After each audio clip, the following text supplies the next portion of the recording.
You're listening to Brain Lenses, a podcast about how we see the world, ourselves, and each other. I'm Colin Wright.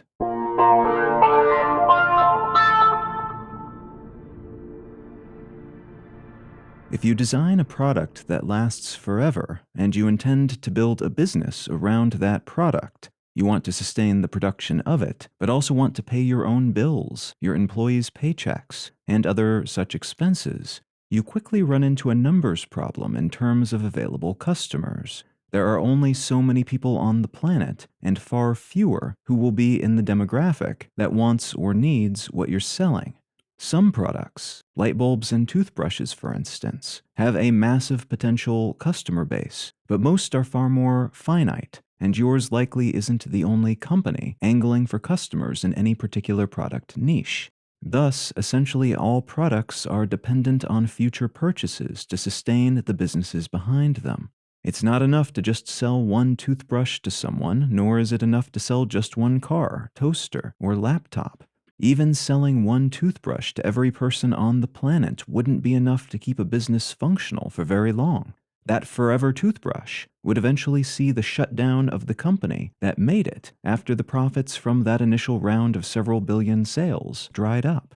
The economic solution for this problem of needing to sell more things to more people, including previous customers, is called planned obsolescence, which means building a ceiling on utility into a product from the beginning, so you don't risk running out of customers. That toothbrush, then, will last a month or two, not forever. The laptop you're using will probably last a solid few years before the components in it begin to show their age, and the software you want to run becomes a little much for it to easily manage.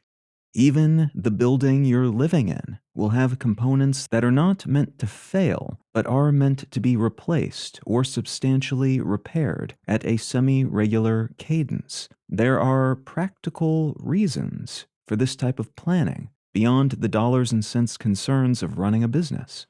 Keeping costs low is a fairly fundamental concern for businesses and customers, and a forever toothbrush might cost way more than any of us would be willing to pay, at least not if there's a non-forever toothbrush available at a fraction of the cost right next to it on store shelves.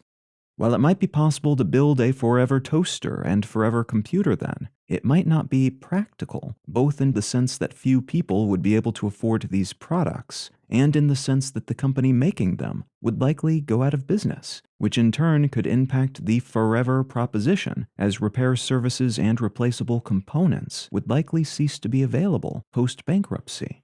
While some elements of planned obsolescence are perhaps necessary under our current systems of production and economics, however, there's another facet of this same concept often called perceived obsolescence, which refers to our perception of the things we own rather than their actual utility. Clothing arguably has a far longer functional life than many of us take advantage of, for instance. In some cases, legitimately bad clothing construction makes repairs and continued use inadvisable and tricky, but in other cases we're swayed not by some waning utility of the product, but by the artificial introduction of new seasons of clothes, new styles and trends that make us feel as if the products we own are no longer good or useful, at least not to the same degree as before. The same is true of consumer devices like smartphones, which have a surprisingly long lifespan in some cases, but which are often discarded or traded in long before they cease to function. These trade-ins are generally less about a substantial drop in utility and more about wanting to have the newest, flashiest, whiz-bang version of said device. Though in some cases our motivation is stoked by the introduction of new capabilities and software, both of which are unavailable or don't work as well on our older devices, even though they continue to do what they've always done at roughly the same level as before the new models were released. This type of obsolescence is driven by comparison, not objective assessment of utility. And while this is an excellent means of keeping customers coming back for more products in the future, which is great for business, it can be an expensive cycle for consumers, while also generating a lot of waste, which is less than ideal for the environment. Some businesses are developing closed-cycle production mechanisms that should help with some of those waste issues. But our perception of what's functional, what's discardable, what's good and what's bad will continue to be informed by the marketing materials feeding these perceptual adjustments, even if the ecological side of this model is solved.